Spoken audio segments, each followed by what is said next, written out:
আসসালামু আলাইকুম গাইস, আজকে আবার একটা নতুন ব্লগ শুরু করলাম।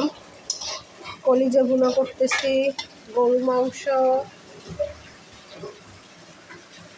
রোস্ট, মুরগি ভিজিয়ে রেখেছি। এগুলো সব আজকে রান্না করব। আর নানু নিয়ে আসছে তাদের জন্য।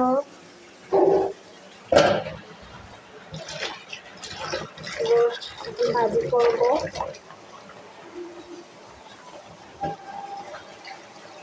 বড় বড় মুরগি তাই একটু কেটে নিলাম।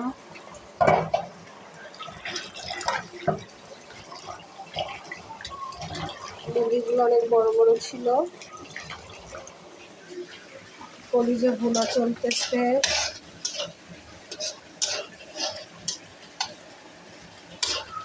পোলাও,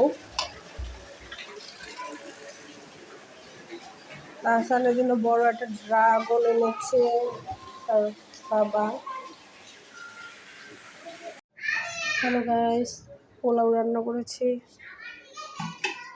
মাংস,